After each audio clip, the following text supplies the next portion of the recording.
살다 보면 누구에게나 한 번쯤은 감당할 수 없을 만큼 무거운 짐이 찾아옵니다. 어느 날 갑자기 찾아온 병으로 밤잠을 설치기도 하고 평생 믿었던 사람에게 배신을 당해 마음이 무너지기도 합니다. 자식 걱정에 가슴이 저미고 돈 문제로 앞이 캄캄해지기도 하지요. 그럴 때면 우리는 생각합니다. 왜 하필 나에게만 이런 일이? 내가 무슨 잘못을 했기에 이런 고통을 겪어야 하는가? 혹시 지금 그런 마음으로 이 글을 읽고 계신 분이 계십니까? 오늘은 부처님께서 제자들에게 들려주신 가르침을 통해 시련과 고통의 참된 의미를 함께 생각해 보고자 합니다.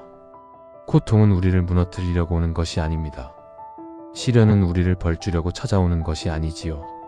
그렇다면 고통과 시련은 왜 우리에게 오는 것일까요? 부처님의 지혜로운 말씀 속에서 그 답을 찾아가 보겠습니다. 어느 맑은 봄날, 부처님께서 제자들과 함께 숲길을 거닐고 계셨습니다. 새들이 지저귀고 꽃들이 피어나는 아름다운 길이었지요. 그때 한 제자가 조심스럽게 여쭈었습니다. 스승님, 저는 늘 궁금한 것이 있습니다. 왜 어떤 사람은 평생 편안하게 살고 어떤 사람은 끊임없이 고통을 겪습니까? 선한 사람도 고통받고 악한 사람도 잘 사는 것을 보면 세상이 불공평하게 느껴집니다.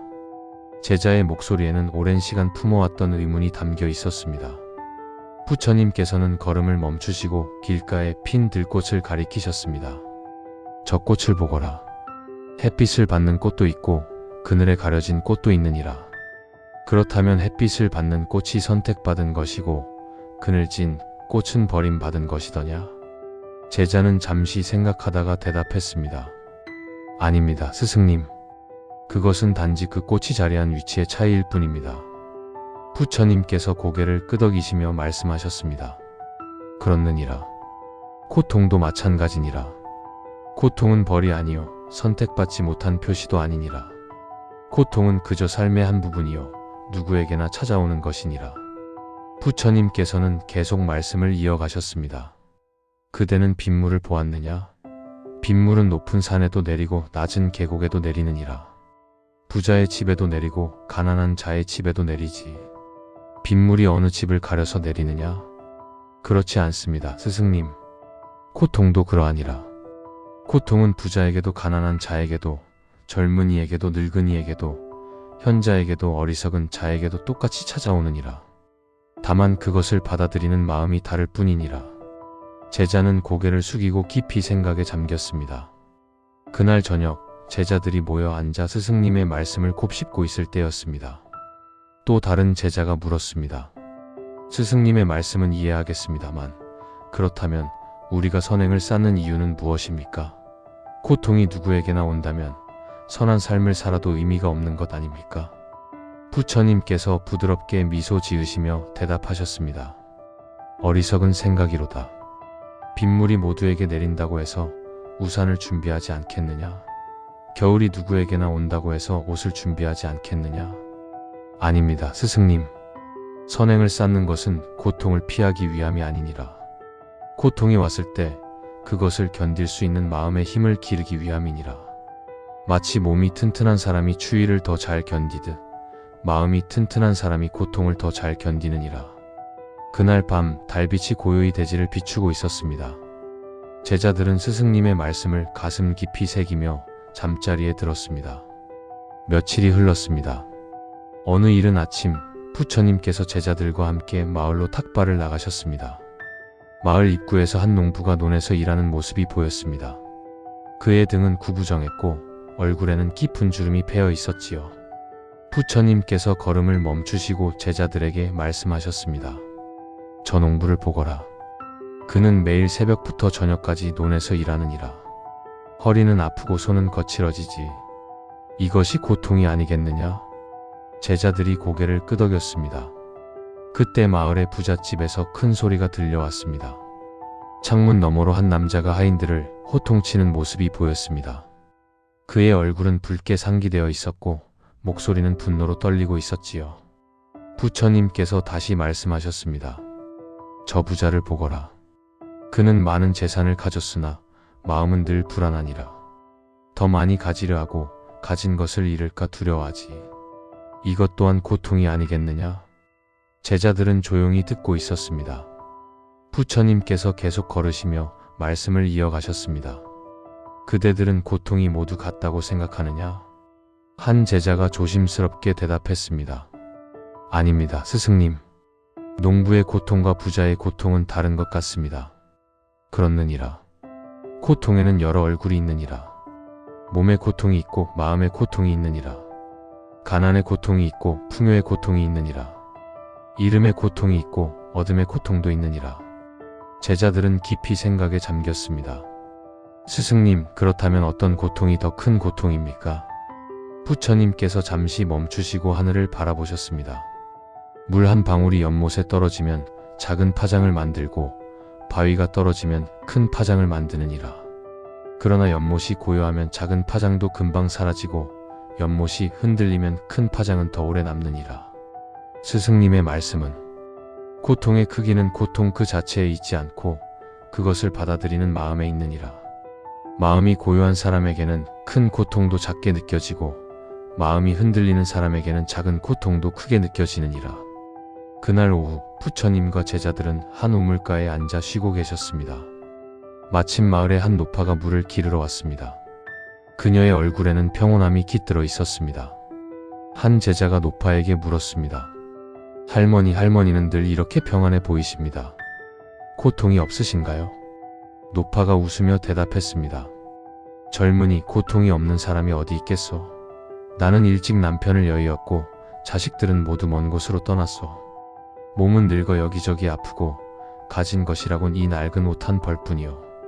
그런데 어째서 그렇게 평온해 보이십니까? 노파는 우물물을 떠 하늘을 비추는 것을 보여주었습니다. 이 물을 보시오. 물은 하늘을 비추지만 하늘이 흐리다고 물이 흐려지지 않소.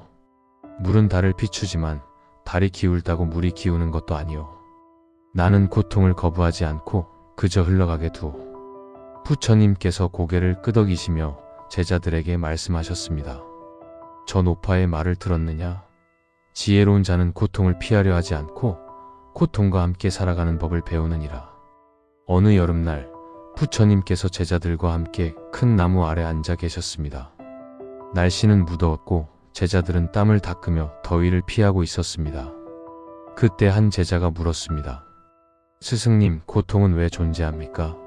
세상에 고통이 없다면 모두가 행복할 텐데 왜 고통이 있어야 합니까? 부처님께서는 잠시 침묵하시다가 나무를 가리키셨습니다.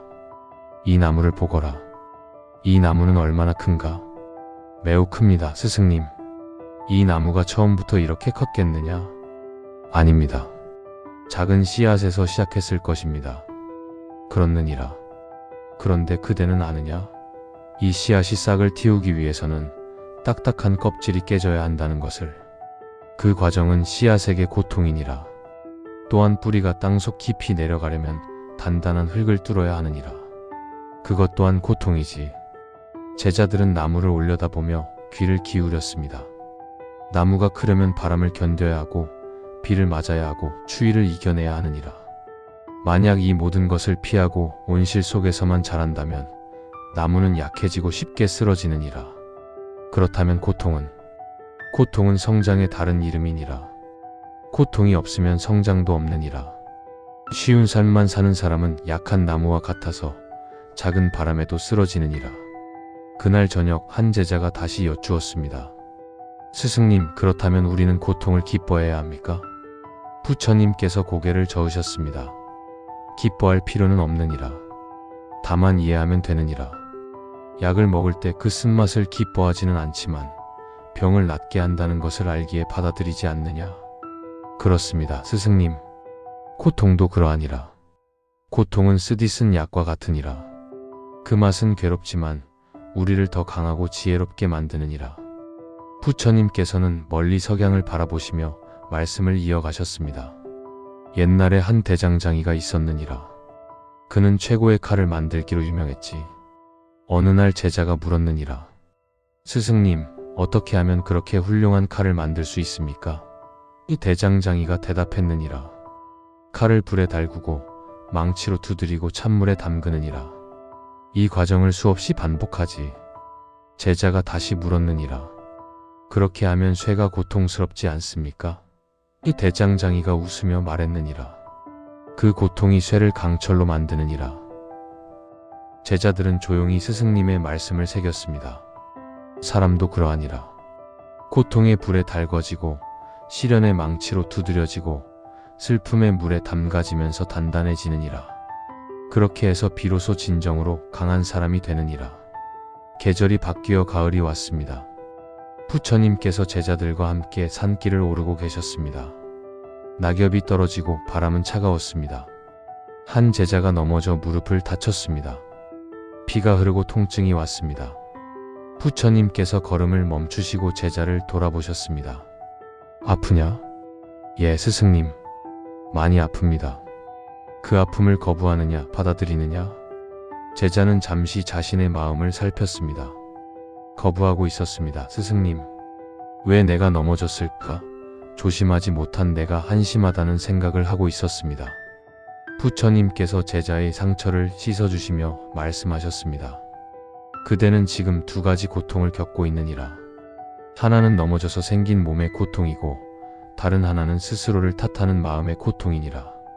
몸의 고통은 피할 수 없지만 마음의 고통은 그대가 만든 것이니라. 제자는 깊이 깨닫는 표정을 지었습니다.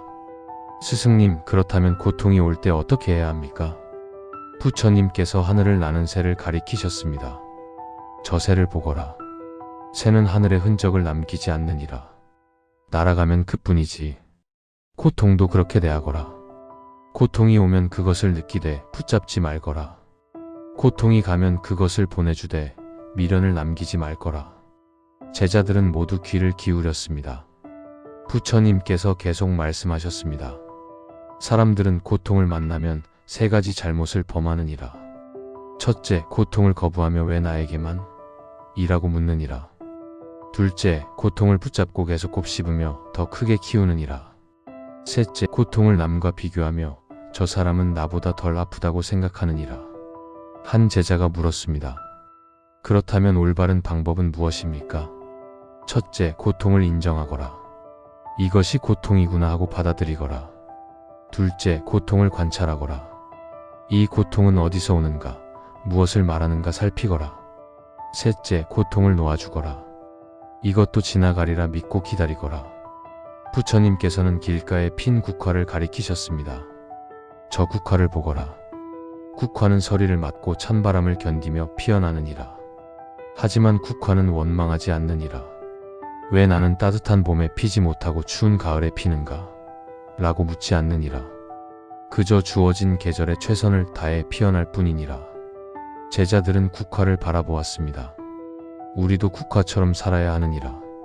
추운 계절이 오면 그 추위 속에서 피어나는 법을 배워야 하느니라. 따뜻한 봄을 기다리기만 하면 평생 피어나지 못하느니라. 겨울이 다가왔습니다. 어느 추운 날 부처님께서 한 가난한 노파의 집 앞을 지나가셨습니다. 노파는 추위에 떨며 문 앞에 앉아 있었습니다. 그녀의 얼굴에는 깊은 슬픔이 서려 있었지요. 부처님께서 다가가 여쭈셨습니다. 무엇이 그렇게 괴로우십니까? 노파가 눈물을 흘리며 대답했습니다. 스님, 저는 이제 살 수가 없습니다. 남편은 병으로 눕고 아들은 먼 곳에 일하러 가서 소식이 없고 집에는 먹을 것도 뗄감도 없습니다. 추위와 배고픔과 걱정이 한꺼번에 몰려왔습니다. 부처님께서 제자들에게 신호하셨습니다. 제자들은 마을에서 식량과 뗄감을 구해왔습니다. 불을 피우고 음식을 만들어 노파와 그 남편에게 드렸습니다. 노파는 눈물을 흘리며 감사했습니다. 그날 밤 따뜻한 불 앞에 앉아 부처님께서 제자들에게 말씀하셨습니다. 오늘 그대들은 무엇을 보았느냐? 한 제자가 대답했습니다. 고통이 혼자 오지 않는다는 것을 보았습니다. 가난과 병과 외로움이 함께 왔습니다. 부처님께서 고개를 끄덕이셨습니다. 그렇느니라. 고통은 친구를 데리고 오느니라. 마치 폭풍이 올 때 비와 바람과 천둥이 함께 오듯이 말이니라. 또 다른 제자가 물었습니다. 그렇다면 우리는 어떻게 해야 합니까? 한 가지 고통도 감당하기 어려운데 여러 고통이 함께 온다면 더욱 힘들지 않습니까? 부처님께서 창밖을 가리키셨습니다. 눈이 내리고 있었습니다. 저 눈을 보거라. 눈송이 하나하나는 가볍지만 모이면 무거운 짐이 되느니라. 그러나 그대는 눈송이를 하나하나 세느냐? 아닙니다, 스승님. 그렇느니라. 눈이 내리면 그저 눈이 온다고 말할 뿐이니라. 고통도 그러하니라. 고통이 여럿 온다 해도 하나하나 세며 절망할 필요가 없느니라. 그저 지금 고통이 있구나 인정하면 되느니라. 부처님께서는 불을 바라보시며 말씀을 이어가셨습니다. 옛날에 한 상인이 있었느니라. 그는 여러 도시에 물건을 팔러 다녔지. 어느 날 그가 사막을 건너다가 폭풍을 만났느니라. 모래바람이 불어 앞이 보이지 않고 물은 다 떨어지고 낙타는 지쳐 쓰러졌느니라. 제자들은 숨을 죽이고 들었습니다. 상인은 절망했느니라. 나는 이제 죽겠구나. 모래바람도 견뎌야 하고 목마름도 견뎌야 하고 지친 낙타도 걱정해야 하니 어찌하랴. 그때 그는 멀리서 바위를 발견했느니라. 바위 뒤에는 바람을 피할 수 있는 공간이 있었지. 상인은 낙타를 이끌고 바위 뒤로 갔느니라. 바람은 여전히 불었지만 바위가 막아주었느니라. 목은 여전히 말랐지만 바람을 피하니 조금 나아졌느니라. 낙타는 여전히 지쳤지만 쉴 수 있는 곳을 찾았으니 다행이었느니라. 상인은 깨달았느니라. 고통이 여럿이면 하나씩 해결하면 되는구나. 모든 것을 한꺼번에 해결하려 하니 절망했구나. 부처님께서 제자들을 바라보셨습니다. 고통이 여럿 올 때는 당황하지 말고 하나씩 대처하거라. 가장 급한 것부터 돌보고 그 다음을 생각하거라. 모든 고통을 한 번에 짊어지려 하지 말거라. 한 제자가 여쭈었습니다. 스승님, 하지만 어떤 고통은 해결할 수 없지 않습니까? 죽은 사람을 살릴 수 없고 지나간 시간을 되돌릴 수 없습니다. 부처님께서 고개를 끄덕이셨습니다. 그렇느니라. 어떤 고통은 해결할 수 없느니라. 그럴 때는 받아들여야 하느니라. 강물이 흐르는 것을 막을 수 없다면 함께 흘러가는 법을 배워야 하느니라. 봄이 다시 돌아왔습니다. 부처님께서 제자들과 함께 한 마을을 방문하셨습니다. 그 마을에는 한 과부가 살고 있었습니다. 그녀는 어린 아들을 키우며 힘들게 살아가고 있었지요. 어느 날 그녀의 아들이 갑자기 병에 걸려 죽었습니다. 과부는 미친 듯이 슬퍼하며 아들의 시신을 안고 마을을 돌아다녔습니다. 누가 제 아들을 살려주십시오. 제발 도와주십시오. 사람들은 안타까워했지만 아무도 도울 수 없었습니다. 그때 누군가 말했습니다. 부처님께 가보시오. 부처님이라면 방법을 알고 계실지도 모릅니다. 과부는 부처님을 찾아왔습니다. 부처님, 제발 제 아들을 살려주십시오. 이 아이는 제 전부입니다. 이 아이 없이는 살 수 없습니다. 부처님께서는 과부를 따뜻하게 바라보시며 말씀하셨습니다. 그대의 아들을 살릴 방법이 있느니라. 과부의 눈에 희망이 번쩍였습니다. 정말입니까? 무엇이든 하겠습니다. 그렇다면 이 마을을 돌며 겨자씨를 구해오거라. 단 조건이 있느니라. 죽음을 겪지 않은 집에서 얻은 겨자씨여야 하느니라. 과부는 기쁜 마음으로 마을을 돌아다니기 시작했습니다. 첫 번째 집에 가서 물었습니다. 겨자씨를 나눠주실 수 있습니까? 물론입니다. 얼마든지 가져가십시오. 감사합니다. 그런데 혹시 이 집에서 죽음을 겪은 적이 있습니까? 주인이 슬픈 표정을 지었습니다. 작년에 제 아버지가 돌아가셨습니다. 과부는 다른 집으로 갔습니다. 두 번째 집에서도 겨자씨를 주겠다고 했지만 그 집도 죽음을 겪은 적이 있었습니다. 세 번째, 네 번째, 다섯 번째. 과부는 마을의 모든 집을 돌았습니다. 하지만 죽음을 겪지 않은 집은 단 한 곳도 없었습니다.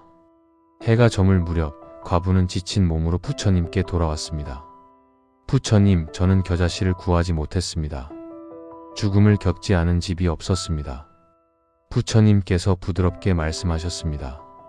그대는 무엇을 깨달았느냐? 과부는 눈물을 흘리며 대답했습니다. 고통은 저만의 것이 아니었습니다. 모든 사람이 죽음을 겪고 모든 사람이 슬픔을 알고 있었습니다. 저는 제 슬픔만 보았지 다른 사람의 슬픔은 보지 못했습니다. 부처님께서 고개를 끄덕이셨습니다. 그렇느니라. 고통은 그대 혼자만의 것이 아니니라. 이 세상 모든 사람이 고통을 겪느니라. 늙고 병들고 죽는 것은 피할 수 없는 것이니라. 과부는 아들의 시신을 내려놓고 합장했습니다. 이제 알겠습니다. 제 아들을 보내드려야겠습니다. 부처님께서 말씀하셨습니다. 그대는 오늘 큰 깨달음을 얻었느니라. 고통을 통해 자비를 배웠느니라. 이제 그대는 다른 사람의 고통을 이해할 수 있을 것이니라. 그날 저녁 제자들이 부처님께 여쭈었습니다. 스승님, 고통이 자비를 가르친다는 것은 무슨 뜻입니까? 부처님께서 대답하셨습니다. 고통을 겪어보지 않은 사람은 다른 사람의 고통을 진정으로 이해할 수 없느니라. 배고픔을 겪어본 사람이 굶주린 자를 돕고 외로움을 겪어본 사람이 외로운 자를 위로하느니라. 그렇다면 고통은 우리를 더 인간답게 만드느니라. 고통이 없다면 우리는 다른 사람의 아픔을 모를 것이니라. 고통이 있기에 우리는 서로를 돌보고 서로를 이해하고 서로를 사랑하게 되느니라. 세월이 흘렀습니다. 부처님의 제자들은 많은 것을 배웠습니다. 어느 날 가장 오래 부처님을 따라온 제자가 여쭈었습니다. 스승님, 저희는 오랫동안 스승님의 가르침을 받았습니다. 고통을 이해하고 받아들이고 고통 속에서 배우는 법을 익혔습니다. 그런데 한 가지 궁금한 것이 있습니다. 고통의 끝에는 무엇이 있습니까? 부처님께서 미소 지으셨습니다. 좋은 질문이로다. 그대는 연꽃을 본 적이 있느냐? 물론입니다, 스승님. 연꽃은 어디서 피어나느냐? 진흙 속에서 피어납니다. 그렇느니라. 연꽃은 맑은 물에서 피지 않고 진흙 속에서 피어나느니라. 진흙이 깊고 더러울수록 연꽃은 더 아름답게 피어나느니라. 제자는 깊이 생각했습니다. 그렇다면 고통은 진흙이고 그 끝에는 아름다운 꽃이 핀다는 말씀이십니까? 그렇느니라. 고통의 끝에는 깨달음이 있느니라. 진정한 평화가 있느니라. 고통을 견디고 이겨낸 자만이 도달할 수 있는 경지가 있느니라. 부처님께서는 먼 산을 가리키셨습니다. 저 산 정상에 서면 아름다운 경치를 볼 수 있느니라. 하지만 정상에 오르려면 험한 길을 걸어야 하느니라. 가파른 비탈을 오르고 바위를 넘고 추위와 바람을 견뎌야 하느니라. 그 모든 것이 고통이니라. 하지만 정상에 오른 자는 안다. 그 고통이 헛되지 않았다는 것을, 고통 없이는 저 아름다운 경치를 볼 수 없었다는 것을 말이니라. 또 다른 제자가 물었습니다. 스승님, 그렇다면 모든 고통은 의미가 있습니까? 아무 이유 없이 오는 고통은 없습니까? 부처님께서 잠시 침묵하시다가 말씀하셨습니다. 세상에는 두 가지 고통이 있느니라. 하나는 배움을 주는 고통이요, 다른 하나는 그저 견뎌야 하는 고통이니라. 그 차이는 무엇입니까? 배움을 주는 고통은 우리가 그것을 통해 무언가를 깨닫게 되는 고통이니라. 그저 견뎌야 하는 고통은 아무리 생각해도 이유를 알 수 없는 고통이니라. 그렇다면 이유 없는 고통은 어떻게 대해야 합니까? 부처님께서 하늘을 바라보셨습니다. 비가 올 때 우리는 왜 비가 오는가? 라고 묻지 않느니라. 그저 받아들일 뿐이지. 어떤 고통은 그렇게 받아들여야 하느니라. 이유를 찾으려 하지 말고 그저 견디거라. 견디다 보면 지나가느니라. 어느 겨울날 부처님께서 제자들과 함께 눈 덮인 들판을 걷고 계셨습니다. 바람이 세차게 불었고 추위가 뼈에 사무쳤습니다. 제자들은 추위에 떨며 걸었습니다. 그때 부처님께서 걸음을 멈추시고 말씀하셨습니다. 그대들은 지금 추운가? 예, 스승님. 매우 춥습니다. 그렇다면 서로 가까이 모여보거라. 제자들은 서로 가까이 모였습니다. 신기하게도 추위가 조금 덜해졌습니다. 부처님께서 말씀하셨습니다. 보거라. 추위는 여전하지만 함께 있으니 덜 춥지 않느냐? 그렇습니다, 스승님. 고통도 그러하니라. 혼자 견디면 더 힘들지만 함께하면 견딜만하니라. 한 제자가 물었습니다. 스승님, 하지만 각자의 고통은 다릅니다. 제 고통을 다른 사람이 대신 겪어줄 수는 없지 않습니까? 그렇느니라. 고통은 각자 겪어야 하는 것이니라. 하지만 혼자가 아니라는 것을 아는 것만으로도 큰 힘이 되느니라. 부처님께서는 멀리 마을을 가리키셨습니다. 저 마을을 보거라. 집들이 모여있지 않느냐? 각 집은 독립되어 있지만 함께 모여있기에 마을을 이루느니라. 폭풍이 오면 혼자 선 집보다 마을에 있는 집이 더 안전하니라. 사람도 그러하니라. 각자 자신의 삶을 살지만 함께 있기에 서로 의지가 되느니라. 그날 밤 마을에 도착한 부처님과 제자들은 한 가난한 집에 머물게 되었습니다. 집주인은 늙은 부부였는데 그들은 가진 것이 거의 없었지만 기꺼이 자리를 내주었습니다. 저녁을 먹으며 부처님께서 물으셨습니다. 두 분은 자식이 없으신 것 같은데 외롭지 않으십니까? 늙은 부부가 서로를 바라보며 웃었습니다. 스님, 우리에게는 서로가 있습니다. 남편이 아플 때 제가 돌보고 제가 아플 때 남편이 돌봅니다. 외롭지 않습니다. 부처님께서 고개를 끄덕이시며 제자들에게 말씀하셨습니다. 저 두 분을 보거라. 고통을 함께 견디는 법을 알고 계시니라. 혼자였다면 견디지 못했을 것들도 함께이기에 견뎌내고 계시느니라. 다음 날 아침 부처님께서 제자들에게 마지막 가르침을 주셨습니다. 세상에는 세 종류의 사람이 있느니라. 첫째, 고통을 혼자 견디다가 무너지는 사람이니라. 둘째, 고통을 함께 나누며 견디는 사람이니라. 셋째, 고통을 겪은 후 다른 사람의 고통을 덜어주는 사람이니라. 그대들은 어떤 사람이 되고 싶으냐? 제자들은 한 목소리로 대답했습니다. 세 번째 사람이 되고 싶습니다, 스승님. 부처님께서 미소 지으셨습니다. 그렇다면 먼저 그대들의 고통을 잘 견뎌내거라. 그리고 그 경험을 통해 다른 이들을 도우거라. 그것이 고통을 의미 있게 만드는 길이니라. 이렇게 부처님께서는 제자들에게 고통에 대한 깊은 가르침을 주셨습니다. 고통은 누구에게나 옵니다. 부자에게도, 가난한 자에게도, 젊은이에게도, 늙은이에게도 고통은 찾아옵니다. 그것은 벌이 아니요 불행의 표시도 아닙니다. 고통은 삶의 일부이며 우리를 성장시키는 스승입니다. 중요한 것은 고통이 오는가, 오지 않는가가 아닙니다. 고통을 어떻게 대하느냐가 중요합니다. 거부하고 원망하면 고통은 더 커집니다. 받아들이고 이해하면 고통은 우리를 단단하게 만듭니다. 혼자 견디려 하지 마십시오. 주변의 사람들과 함께 하십시오. 당신의 고통을 나누고 다른 이의 고통에 귀 기울이십시오. 그렇게 하면 고통은 더 이상 고통만이 아니게 됩니다. 그것은 연결의 끈이 되고 자비의 씨앗이 됩니다. 지금 고통 가운데 계신 분이 계십니까? 그 고통이 영원하지 않다는 것을 기억하십시오. 겨울이 지나면 봄이 오듯, 밤이 지나면 아침이 오듯 고통도 지나갑니다.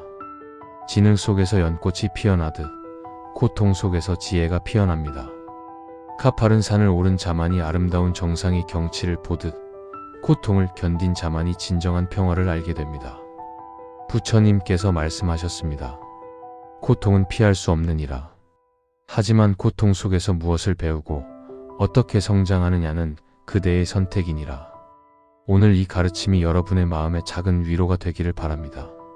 고통 가운데서도 평안을 잃지 않으시고 시련 속에서도 희망을 놓지 않으시기를 기도합니다. 모든 중생이 고통에서 벗어나기를 바랍니다. 모든 중생이 행복하기를 바랍니다. 나무아미타불 관세음보살 감사합니다.